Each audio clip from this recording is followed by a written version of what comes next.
Across the United States, the Federal Reserve, through its Federal Reserve Education Program, helps people understand how the economy works so consumers have the tools to make sound financial decisions.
2 minutes. Mine is a ridiculous one.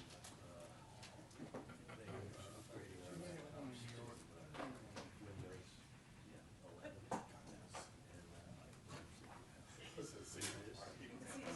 I'm just reopening my laptop every day. Of course, that's right now.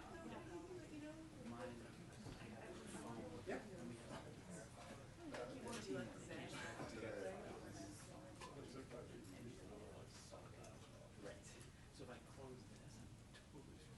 But AI is going to solve all our problems. But the IT guys like,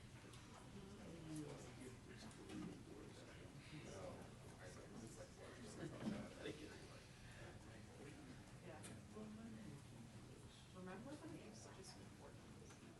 Oh, right, yeah. I didn't change that. He changed that. It was, yeah, it was like pretty soon in his chairmanship. Right. Yeah.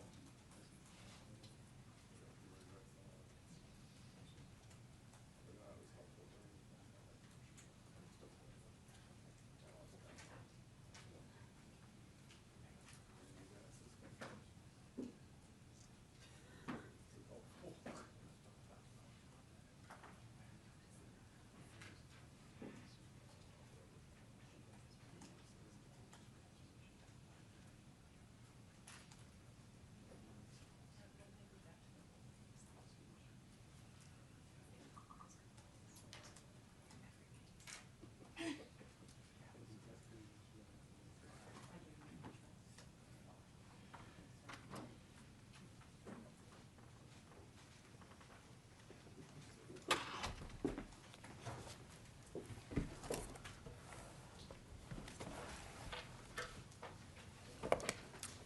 Good afternoon.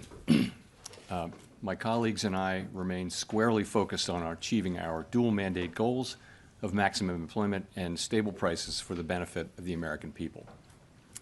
Although some important federal government data have been delayed due to the shutdown, the public and private sector data that have remained available suggests that the outlook for employment and inflation has not changed much since our meeting in September. Conditions in the labor market appear to be gradually cooling, and inflation remains somewhat elevated. In support of our goals and in light of the balance of risks to employment and inflation, today the Federal Open Market Committee decided to lower our policy interest rate by a 1/4 percentage point. We also decided to conclude the reduction of our aggregate securities holdings as of December 1. I will have more to say about monetary policy after briefly reviewing economic developments. Available indicators suggest that economic activity has been expanding at a moderate pace. GDP rose at a 1.6% pace in the first half of the year, down from 2.4% last year. Data available prior to the shutdown show that growth in economic activity may be on a somewhat firmer trajectory than expected, primarily reflecting stronger consumer spending. Business investment in equipment and intangibles has continued to expand, while activity in the housing sector remains weak. The shutdown of the federal government will weigh on economic activity while it persists, but these effects should reverse after the shutdown ends. In the labor market, the unemployment rate remained relatively low through August. Job gains have slowed significantly since earlier in the year.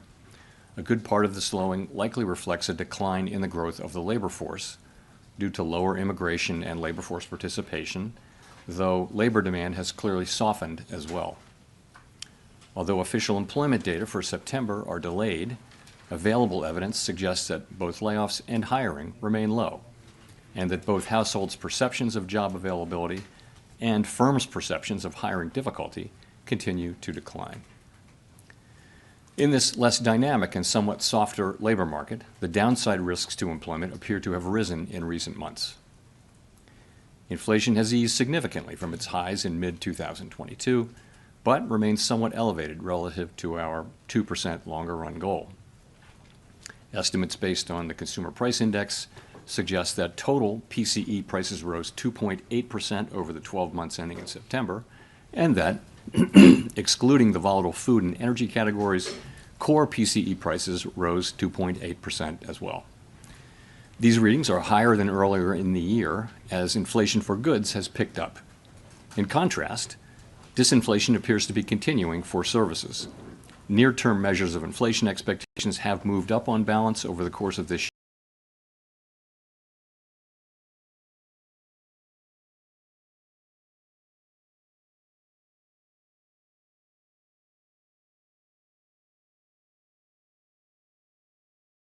On news about tariffs, as reflected in both market-based measures. Beyond the next year or two or so, however, most measures of longer-term expectations remain consistent with our 2% maximum employment and stable prices. Our monetary policy actions are guided by our dual mandate to promote maximum employment and change for the federal funds rate by a 1/4 percentage point to 3 3/4 to 4%. Higher tariffs are pushing up prices in some categories of goods, resulting in higher overall inflation. A reasonable base case is that the effects on inflation will be relatively short-lived, a one-time shift in the price level. But it is also possible that the inflationary effects could instead be more persistent, and that is a risk to be assessed and managed. Our obligation is to ensure that a one-time increase in the price level does not become an ongoing inflation problem. In the near term, risks to inflation are tilted to the upside and risks to employment to the downside, a challenging situation. There is no risk-free path for policy as we navigate this tension between our employment and inflation goals. Our framework calls for us to take a balanced approach in promoting both sides of our dual mandate. With downside risks to employment having increased in recent months, the balance of risks has shifted. Accordingly, we judged it appropriate at this meeting to take another step toward a more neutral policy stance. With today's decision, we remain well positioned to respond in a timely way to potential economic developments. We will continue to determine the appropriate stance of monetary policy based on the incoming data, the evolving outlook, and the balance of risks. We continue to face two-sided risks. In the committee's discussions at this meeting, there were strongly differing views about how to proceed in December. A further reduction in the policy rate at the December meeting is not a foregone conclusion. Far from it. Policy is not on a preset course. At today's meeting, the committee also decided to conclude the reduction of our aggregate securities holdings as of December 1. Our long-stated plan has been to stop balance sheet runoff when reserves are somewhat above the level we judge consistent with ample reserve conditions. Signs have clearly emerged that we have reached that standard. In money markets, repo rates have moved up relative to our administered rates, and we have seen more notable pressures on selected dates, along with more use of our standing repo facility. In addition, the effective federal funds rate has begun to move up relative to the rate of interest on reserve balances. These developments are what we expected to see as the size of our balance sheet declined and warrant today's decision to cease runoff. Over the 3.5 years that we've been shrinking our balance sheet, our securities holdings have declined by $2.2 trillion. As a share of nominal GDP, our balance sheet has fallen from 35% to about 21%. In December, we'll enter the next phase of our normalization plans by holding the size of our balance sheet steady for a time, while reserve balances continue to move gradually lower as other non-reserve liabilities, such as currency, keep growing. We will continue to allow agency securities to run off our balance sheet and will reinvest the proceeds from those securities in Treasury bills, furthering progress toward a portfolio consisting primarily of Treasury securities. This reinvestment strategy will also help move the weighted average maturity of our portfolio closer to that of the outstanding stock of Treasury securities, thus furthering the normalization of the composition of our balance sheet. The Fed has been assigned two goals for monetary policy: maximum employment and stable prices. We remain committed to supporting our maximum employment, bringing our inflation sustainably to our 2% goal, and keeping longer-term inflation expectations well anchored. Our success in delivering on these goals matters to all Americans. We understand that our actions affect communities, families, and businesses across the country.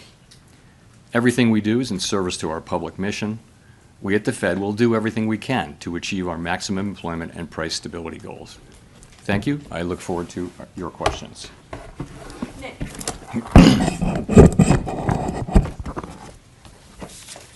Nick Timmeros of the Wall Street Journal. Chair Powell, are you uncomfortable with how market pricing has assumed... Nick Timmeros of the Wall Street Journal. Chair Powell, are you uncomfortable with how market pricing has assumed a rate cut is a foregone conclusion at your next meeting?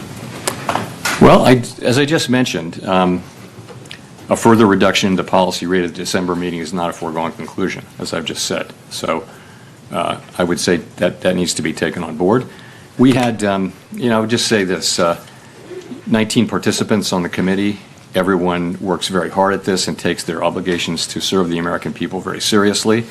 And at a time when we have tension between our two goals, we have, strong views across the committee. And as I mentioned, there were strongly differing views today. And the takeaway from that is that we haven't made a decision about December. And, we're going to be looking at the data that we have, how that affects the outlook and the balance of risks. And I'll just say that. You and some of your colleagues have framed last month and maybe today, I won't put words in your mouth, there's a risk management exercise. At what point do you conclude insurance? Are you looking for some kind of movement in the outlook, or could this unfold along the lines of last year where you made a sequence of adjustments and then waited to gather more information? So the way I've been thinking about it is the risks to the two goals. For a very long time, the risk was clearly of higher inflation. And as we saw after the July meeting, we saw the downward revisions in job creation, we saw a very different picture of the labor market and suggested that there were higher downside risks to the labor market than we had thought. And that suggested that policy, which we had been holding at a I would say modestly, others people would say moderately restrictive level, needed to move more in the direction over time of neutral. If the two goals are sort of equally at risk, then you ought to be at neutral, because one of them's calling for you to hike and one of them's calling for you to cut. So if that got back into balance, then you'd want to be roughly at neutral. So in that sense, it was a risk management. And I would say the same about today, sort of the same logic. But as I mentioned, going forward is a different thing. Claire. I'm Claire Jones, Financial Times. Thank you for taking this question. We've just heard from you that the discussion in December and the conclusion of the discussion is not a foregone conclusion.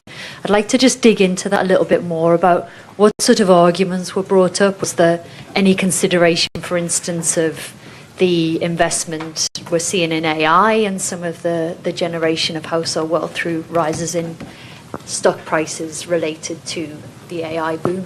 Thank you.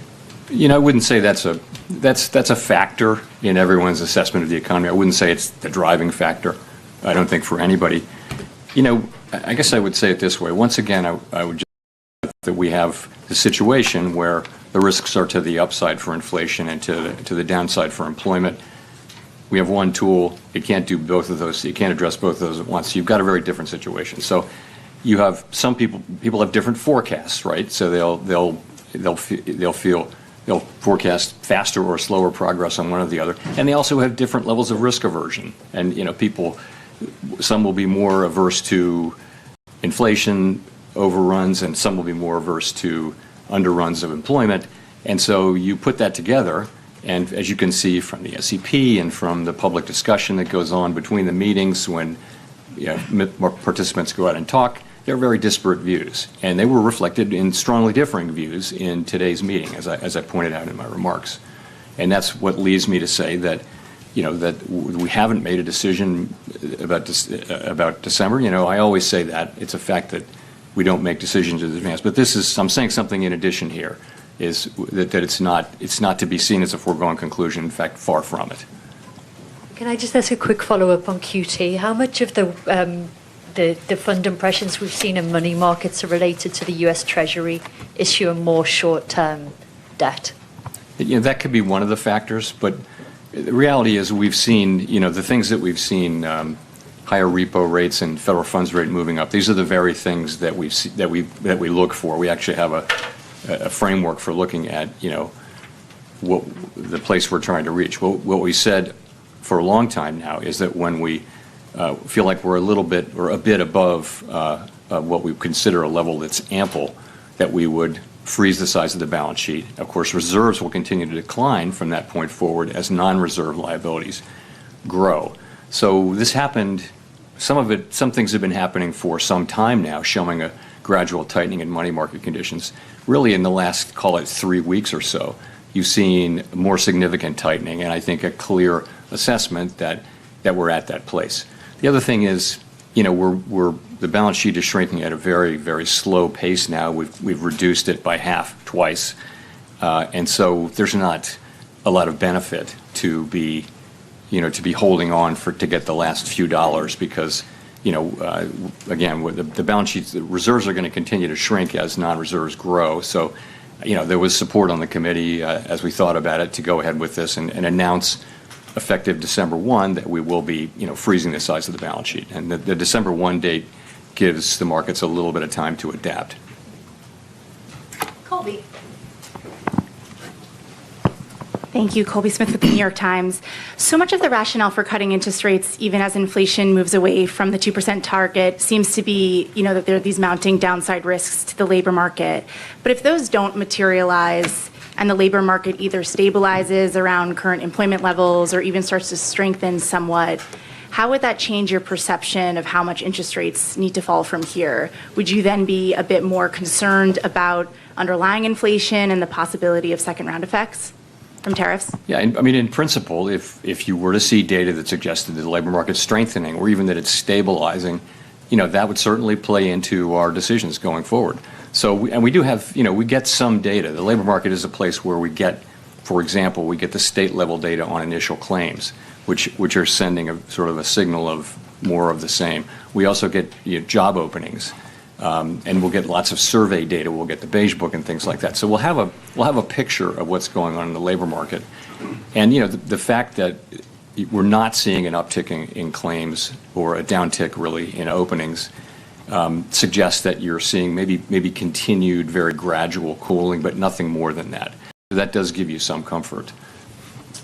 But if this shutdown lasts a while longer and you don't have that data in hand, I'm just wondering how that hinders the committee's ability to assess the state of the labor market and make the right policy decisions, and also how much is that factoring into the debate about December? Yeah. So, you know, we get like I mentioned what we get in the labor area. We get some data in inflation, some data in economic activity. And we'll have a picture of what's going on. We also will have the Beige Book again. I would say we're not going to be able to have the detailed feel of things. But I think if there were a significant or material change in the economy one way or another, I think we'd pick that up through this. So in terms of how it might affect December, it's really hard to say. December's the meeting's like 6 weeks away. We just don't know what we're going to get. If there is a very high level of uncertainty, then, you know, that could be an argument in favor of caution about moving, but we'll have to see how it unfolds. Steve. Steve Leisman, CNBC. Mr. Chairman, can you characterize the meeting in terms of, you said strongly differing views. Was this a close call, this cut, or was it a close call maybe the other way because you had dissents on both sides? Thanks. So I was referring to the discussion about, to the extent it related to December. You saw we had 2 dissents, one for 50 and one for no cut. So, you know, that was a strong, solid vote in favor of this cut. The strongly differing views were really about the future. What does that look like? And I think people are saying, you know, they're noticing stronger economic activity. You know, forecasters generally, broadly, have raised their economic growth forecasts for this year and next year, in some cases quite materially. In the meantime, we see, you know, a labor market that's kind of, I don't want to say stable, but it's not clearly in motion. It's not clearly declining quickly in any case. It may be just continuing to gradually cool.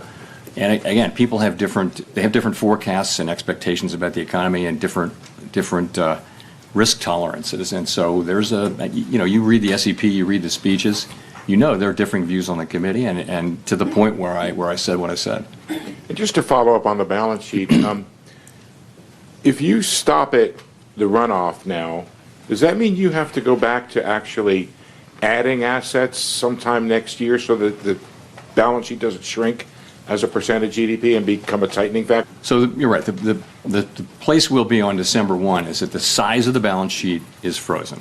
And as mortgage-backed securities mature, we'll reinvest those in Treasury bills, which will foster both a more Treasury balance sheet and also a shorter duration. So that's what, in the meantime, if you freeze the size of the balance sheet, the non-reserve liabilities, currency, for example, they're going to continue to grow organically. And because the size of the balance sheet is frozen, you have further shrinkage in reserves. And reserves is the thing that we're managing that has to be ample. So that'll happen for a time, but not a tremendously long time. We don't know exactly how long.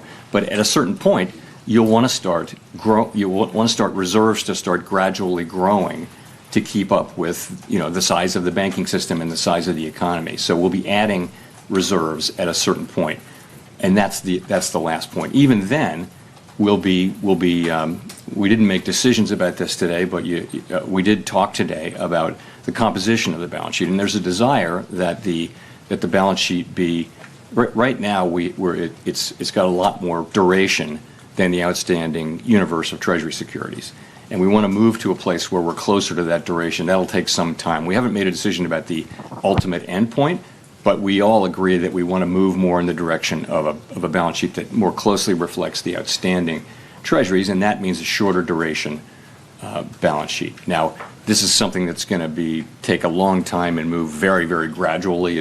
I don't think you'll notice it in market conditions, but that's the direction of things. Janelle. Janelle Marte with Bloomberg. How are officials interpreting the latest CPI report? So some components came in lower than expected, but core inflation was still at 3%. So at this moment, what are you learning about the drivers? And also, do you view that the risks are greater that the Fed makes a mistake on employment or inflation? So the September CPI report, we didn't get PPI after that, which is important for translation into what we look at, which is PCE inflation. But we can still make a pretty good assessment of what that will be. When we get PPI, there might be some adjustments. But so directionally, it was a little softer than expected, and we always break it down into the three components. So basically, you've seen goods prices increasing, and that's really due to tariffs. And that's compared to a longer run trend of very, very mild deflation in goods. So that's moving inflation up. On the other side of that, good news that housing services inflation has been coming down and is expected to continue to come down. So if you remember a couple of years ago, that's the one that we kept expecting it to do that. Now it's been doing that for some time, and we expect to continue that. That leaves the biggest category is services other than housing services.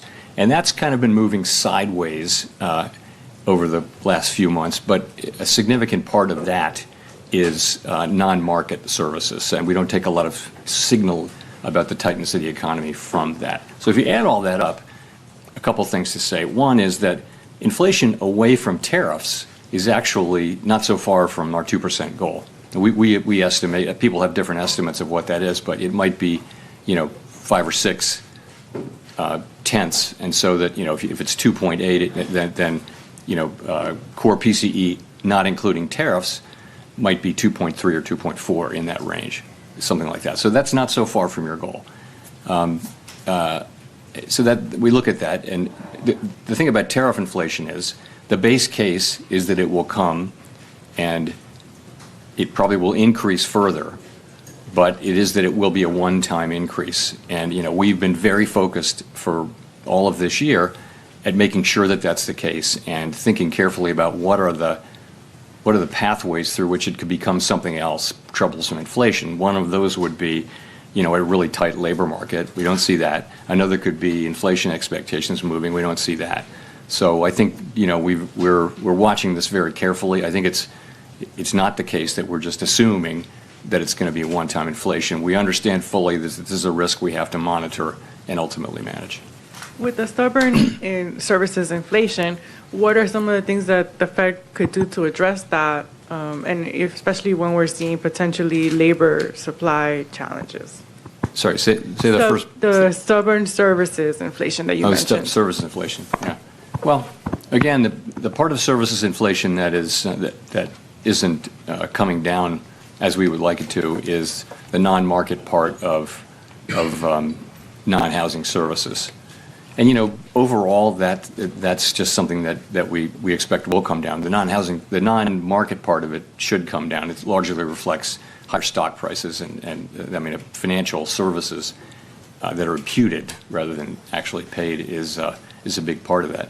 But also just, we think policy is still modestly restrictive in my telling. So that's the kind of thing that should lead to a gradually cooling economy. That's one of the reasons you see a gradual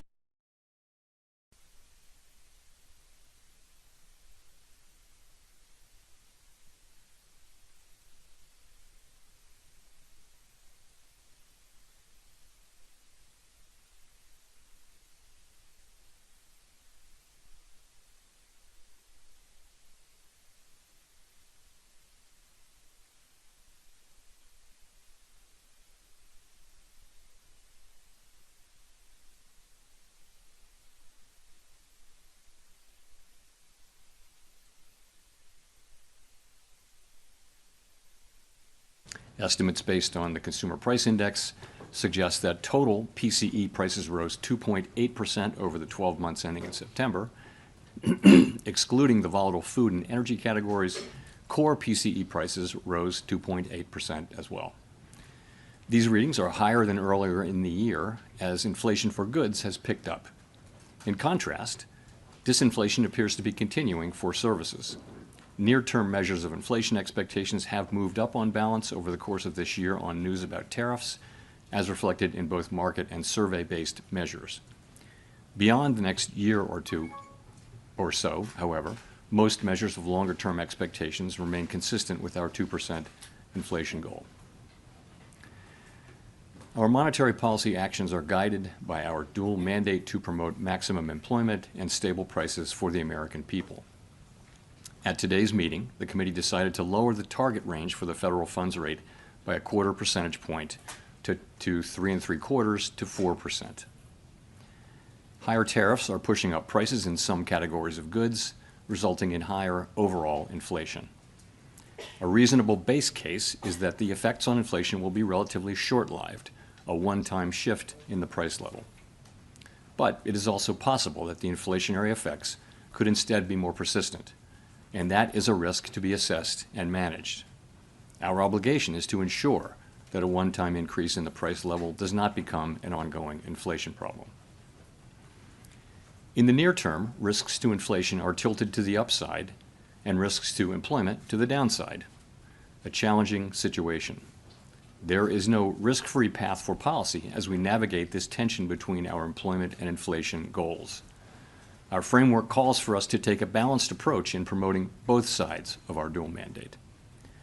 With downside risks to employment having increased in recent months, the balance of risks has shifted. Accordingly, we judged it appropriate at this meeting to take another step toward a more neutral policy stance. With today's decision, we remain well positioned to respond in a timely way to potential economic developments. We will continue to determine the appropriate stance of monetary policy based on the incoming data, the evolving outlook, and the balance of risks. We continue to face two-sided risks. In the committee's discussions at this meeting, there were strongly differing views about how to proceed in December. A further reduction in the policy rate at the December meeting is not a foregone conclusion. Far from it. Policy is not on a preset course. At today's meeting, the committee also decided to conclude the reduction of our aggregate securities holdings as of December 1. Our long-stated plan has been to stop balance sheet runoff when reserves are somewhat above the level we judge consistent with ample reserve conditions. Signs have clearly emerged that we have reached that standard. In money markets, repo rates have moved up relative to our administered rates, and we have seen more notable pressures on selected dates, along with more use of our standing repo facility. In addition, the effective federal funds rate has begun to move up relative to the rate of interest on reserve balances. These developments are what we expected to see as the size of our balance sheet declined and warrant today's decision to cease runoff. Over the 3.5 years that we've been shrinking our balance sheet, our securities holdings have declined by $2.2 trillion. As a share of nominal GDP, our balance sheet has fallen from 35% to about 21%. In December, we'll enter the next phase of our normalization plans by holding the size of our balance sheet steady for a time, while reserve balances continue to move gradually lower as other non-reserve liabilities, such as currency, keep growing. We will continue to allow agency securities to run off our balance sheet and will reinvest the proceeds from those securities in Treasury bills, furthering progress toward a portfolio consisting primarily of Treasury securities. This reinvestment strategy will also help move the weighted average maturity of our portfolio closer to that of the outstanding stock of Treasury securities, thus furthering that they are not going to be doing much hiring or actually doing layoffs, and much of the time they're talking about AI and what it can do. So we're watching that very carefully, and yes, it could absolutely have implications for job creation. We don't really see it in the initial claims data yet. Now, it's not a surprise that we don't. It takes some time for it to get in there, but we're watching that really carefully. But again, don't see it yet in the initial claims data. On the K-shaped economy thing, I would say the same thing or similar thing. We are, if you listen to the earnings calls or the reports of, big public consumer-facing companies, many of them are saying that there's a bifurcated economy there, and that consumers at the lower end are struggling and buying less and shifting to lower-cost products, but that at the top, people are spending at the higher income and wealth, and so much anecdotal data on that, and so we think there's something there. Edward.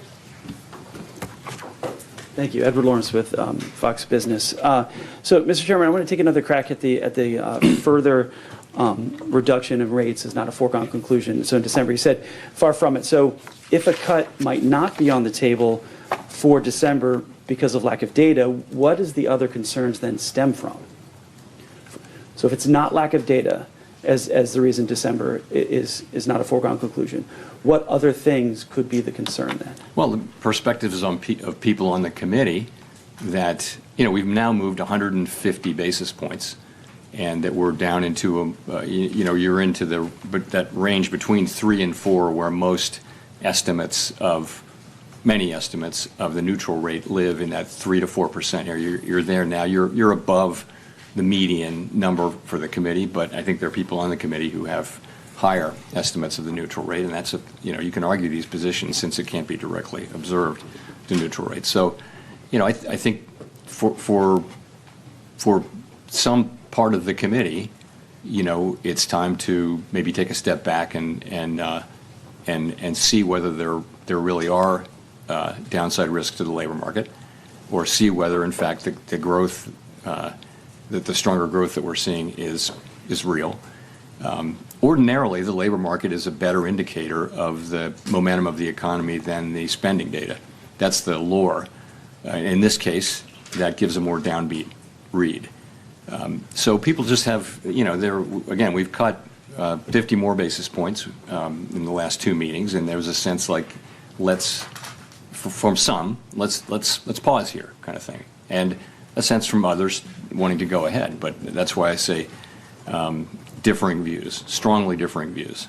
So on that division, then, you're talking about going forward. So what's more important in this division? Is it inflation risks? Is it employment risk? Or is there a deeper philosophy division among the board? Look, everybody on the committee is deeply committed to doing the right thing to achieve our goals, maximum employment and stable prices. You have differences on how to do that. And as I mentioned, some of that is different forecasts, but a lot of it is also different risk aversions to the different variables, which is common through all Federal Reserves. People just have different risk tolerances, let's say. So that leads you to people with disparate views. You will know that from the speeches you've been listening to from my colleagues. And so we're at a place now where we have, in fact, cut 2 more times. And, we're 150 basis points closer to neutral, wherever that may be, than we were a year ago. And so there's a growing chorus now of feeling like maybe this is where we should at least wait a cycle, something like that. That's what it is. It's just what you think it would be. It's and again, you've seen it in the September Summer Economic Projections. You've seen this in the public remarks of FOMC participants, and now I'm telling you that's what you can expect that in the minutes. And I'm just telling you that's what happened in the meeting. Elizabeth. Thank you so much. Elizabeth Scholzley with ABC News. What is your explanation for why the job market is weakening right now, and what will this rate cut do to improve the job market?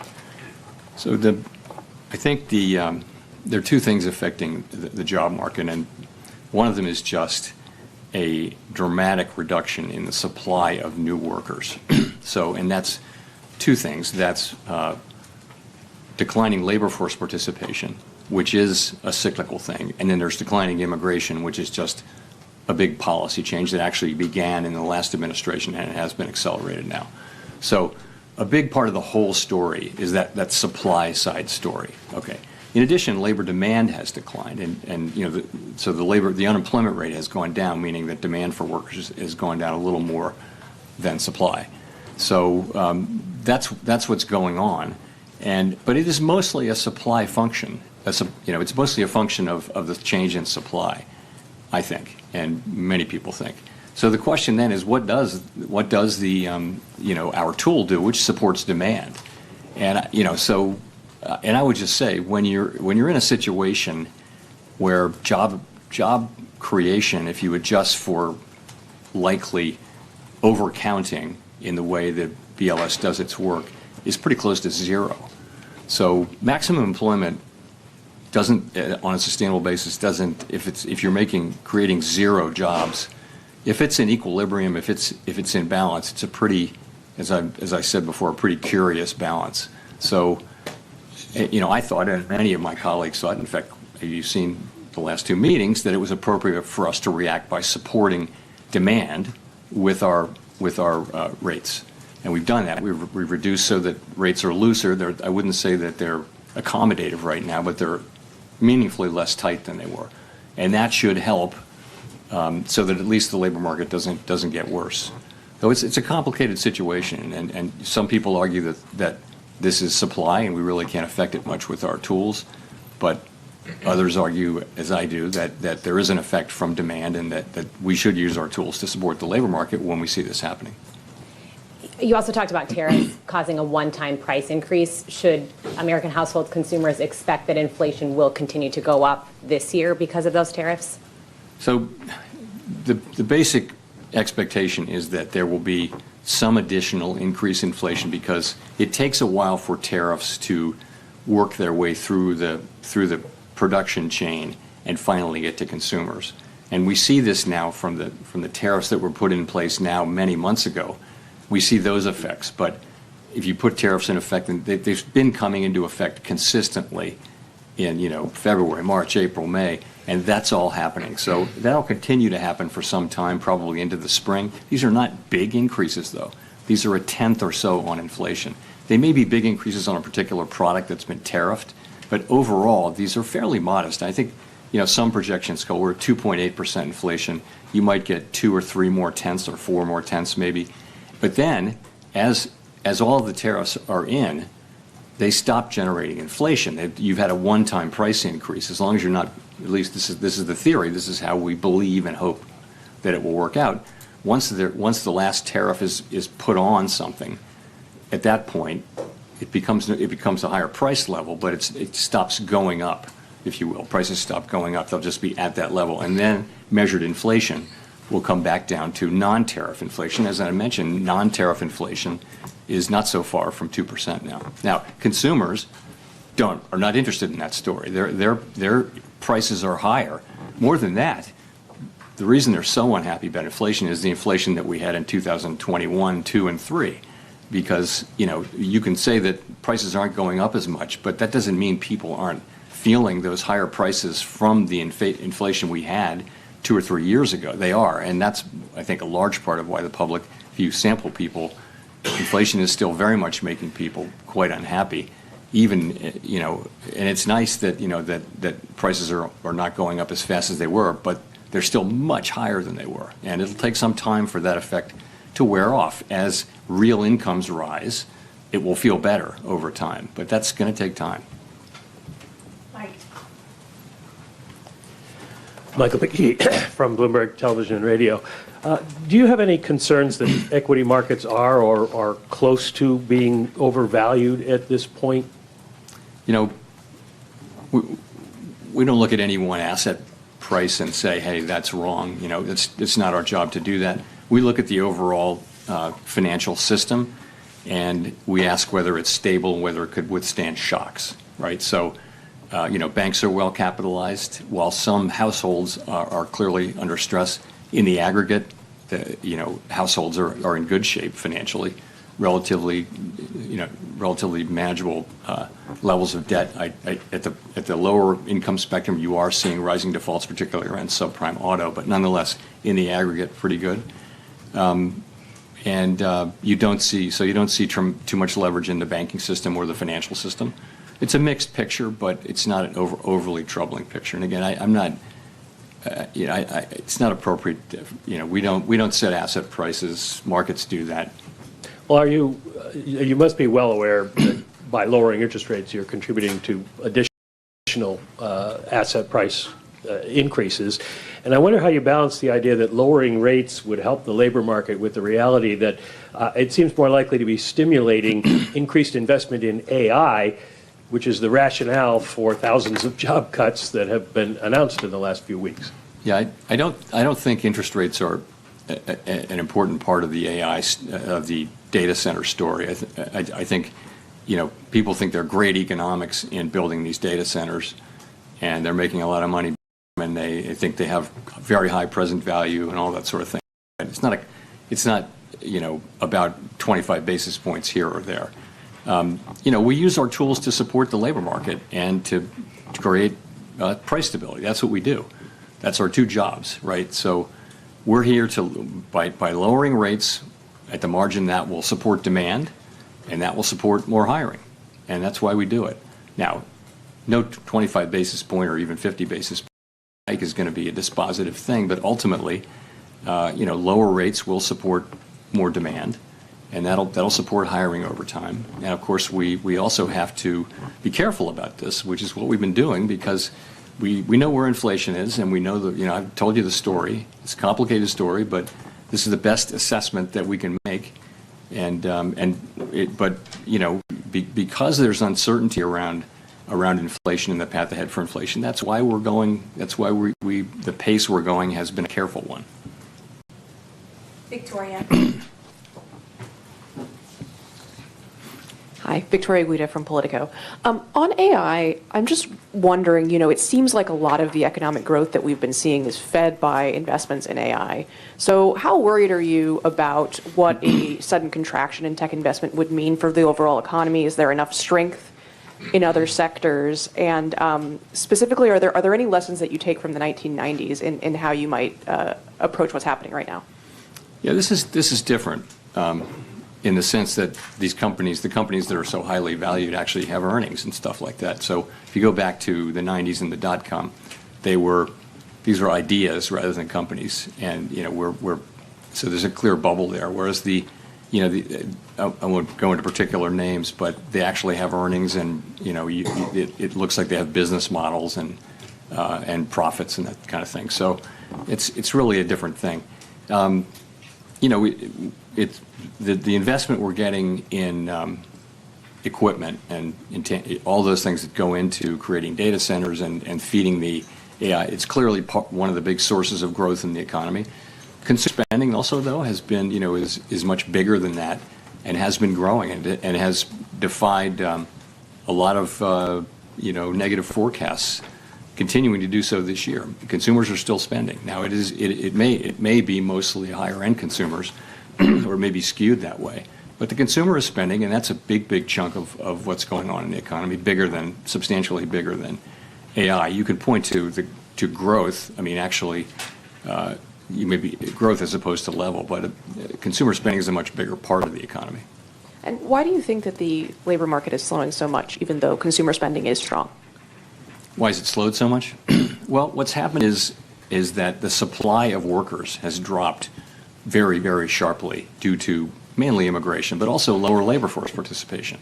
So, and that means there's less need for new jobs because there isn't this flow into the pool of labor that, where people need jobs because there aren't those people now. So there's not a supply of workers showing up for jobs.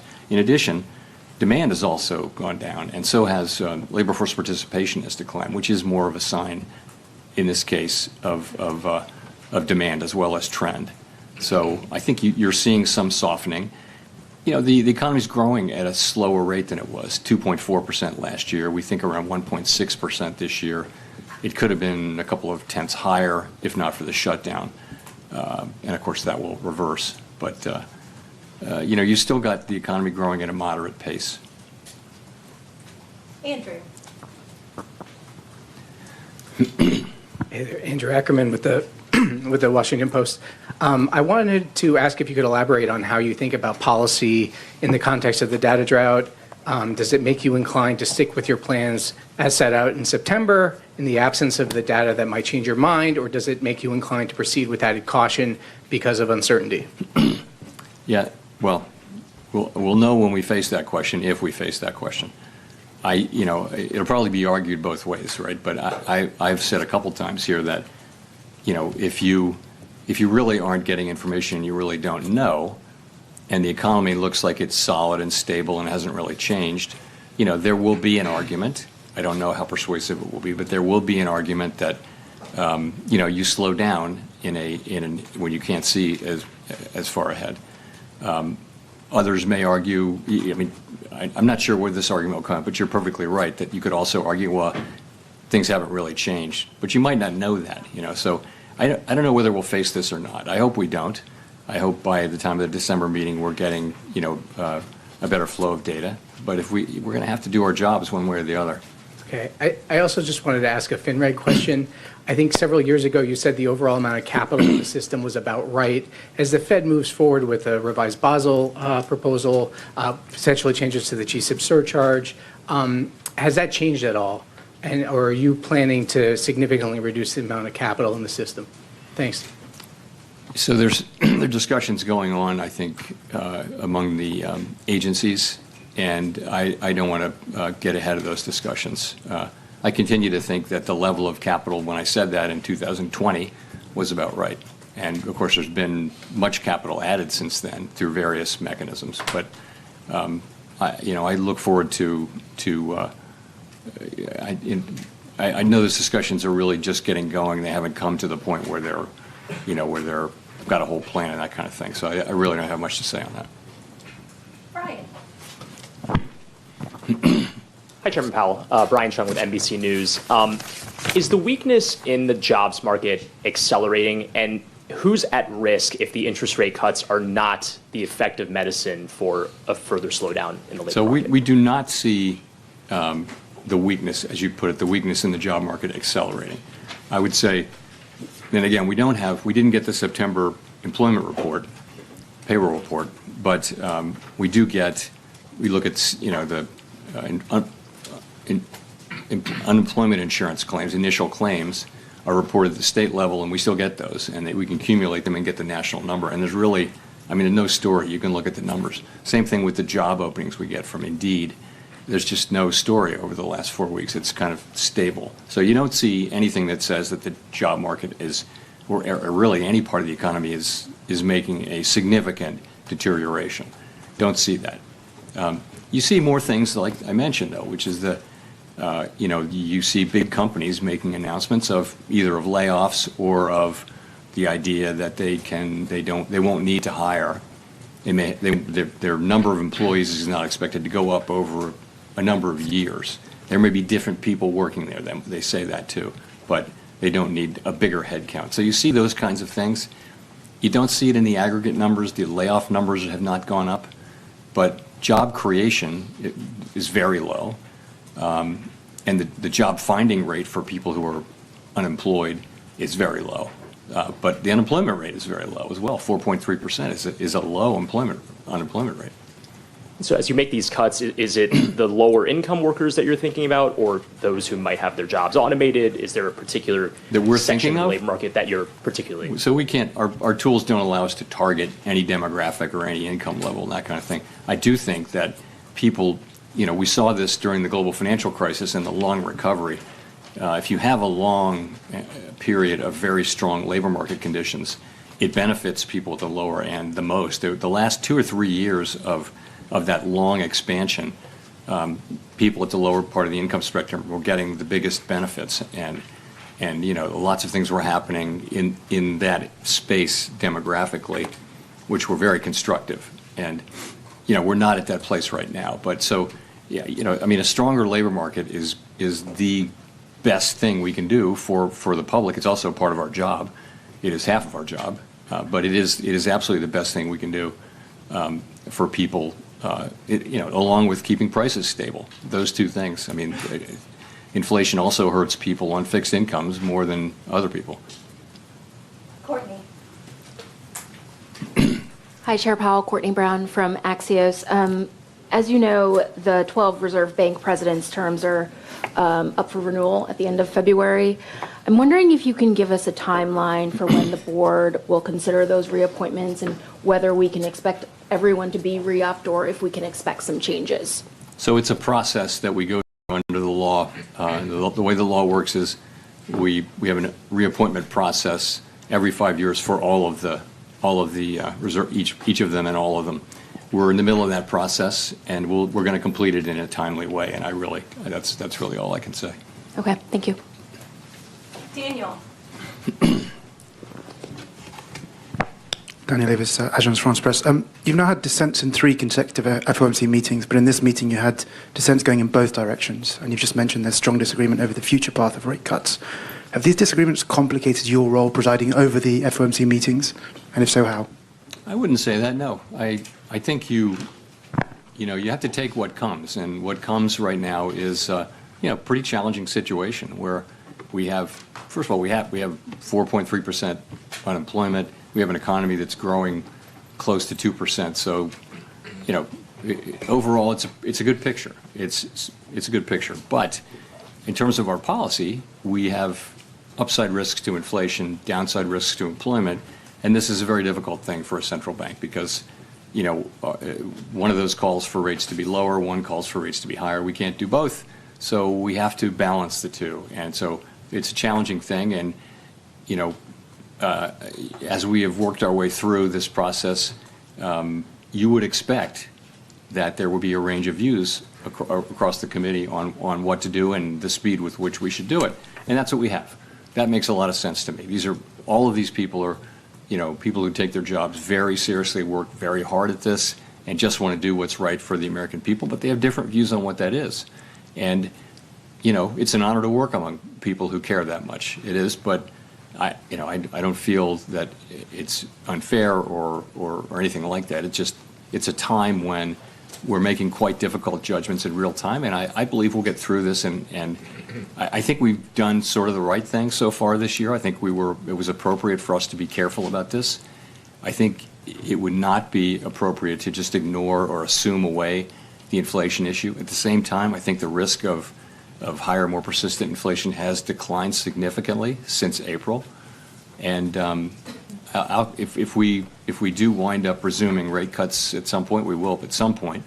I think we're trying to get to the end of this cycle with the labor market in a good place and with inflation, on its way to 2% or at 2%. So that's all we're trying to do, and we're doing it under, quite challenging circumstances and doing the best we can. We'll go to Jennifer for the last question. Thank you so much, Chair Powell. Jennifer Schonberger with Yahoo Finance. Both regional and large banks have taken losses on loans given delinquencies on subprime auto loans. JP Morgan CEO Jamie Dimon warned, when you see one cockroach, there may be more likely. I'm curious how the Fed is looking at these loan losses and if it poses risks to the financial system or the outlook for the economy. Is it a warning sign? So, you know, we're obviously, we watch these things very carefully, credit conditions very carefully. You're right.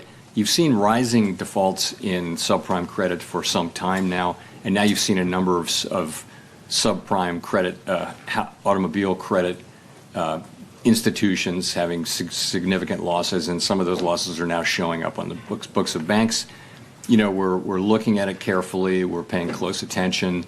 I don't see at this point a broader credit issue. It doesn't seem to be something that has very broad application across financial institutions. But you know, we're going to be monitoring this quite carefully and making sure that that is the case. And then separately, many, you yourself have said that we're in a bifurcated economy right now with high net worth individuals continuing to spend with the lower income pulling back.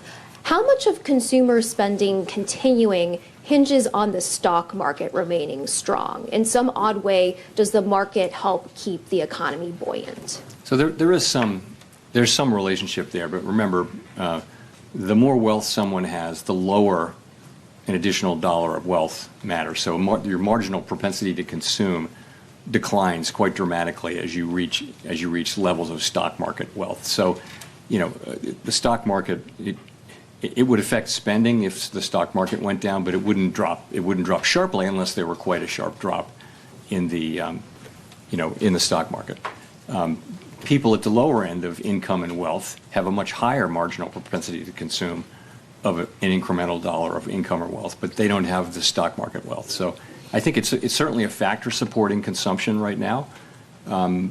But you would see it if you saw a material correction in spending, but it wouldn't be. You shouldn't think that it'll dollar for dollar stop consumption, because that wouldn't be the case.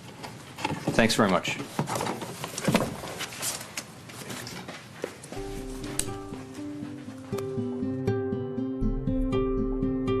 Its highs in mid-2022, but remains somewhat elevated relative to our 2% longer run goal.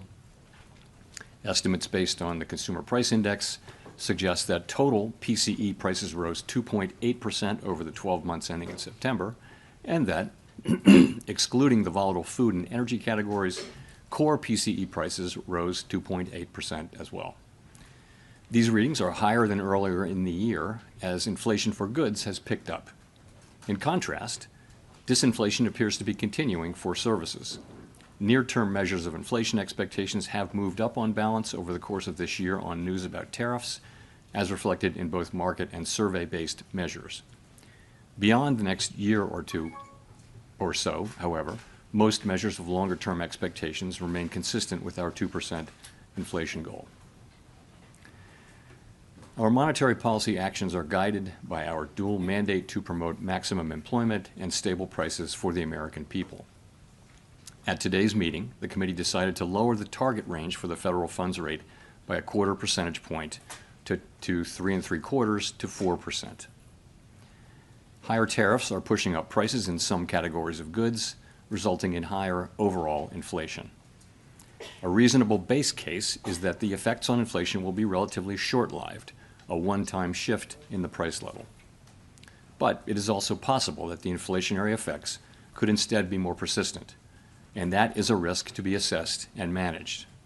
Our obligation is to ensure that a one-time increase in the price level does not become an ongoing inflation problem. In the near term, risks to inflation are tilted to the upside and risks to employment to the downside, a challenging situation. There is no risk-free path for policy as we navigate this tension between our employment and inflation goals. Our framework calls for us to take a balanced approach in promoting both sides of our dual mandate. With downside risks to employment having increased in recent months, the balance of risks has shifted. Accordingly, we judged it appropriate at this meeting to take another step toward a more neutral policy stance. With today's decision, we remain well positioned to respond in a timely way to potential economic developments.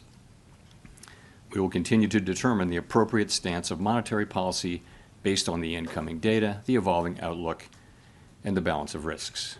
We continue to face two-sided risks. In the committee's discussions at this meeting, there were strongly differing views about how to proceed in December. A further reduction in the policy rate at the December meeting is not a foregone conclusion. Far from it. Policy is not on a preset course.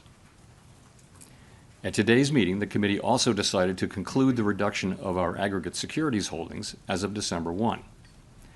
Our long-stated plan has been to stop balance sheet runoff when reserves are somewhat above the level we judge consistent with ample reserve conditions.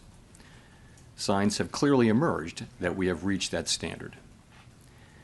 In money markets, repo rates have moved up relative to our administered rates, and we have seen more notable pressures on selected dates, along with more use of our standing repo facility.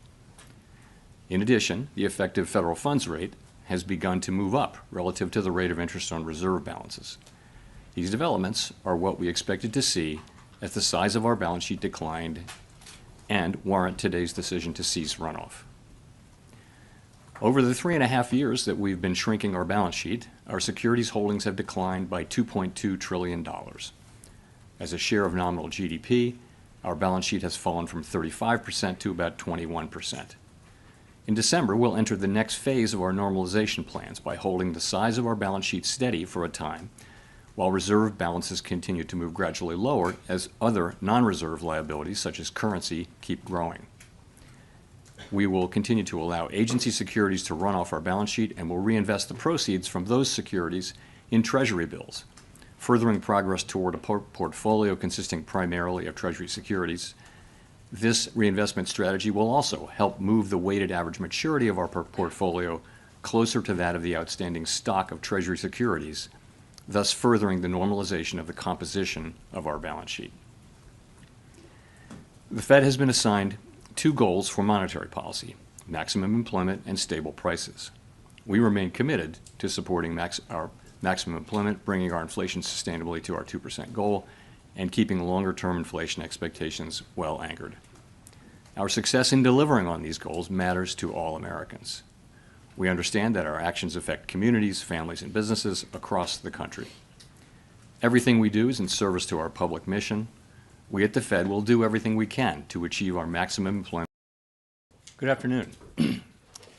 My colleagues and I remain squarely focused on achieving our dual mandate goals of maximum employment and stable prices for the benefit of the American people. Although some important federal government data have been delayed due to the shutdown, the public and private sector data that have remained available suggests that the outlook for employment and inflation has not changed much since our meeting in September. Conditions in the labor market appear to be gradually cooling, and inflation remains somewhat elevated. In support of our goals,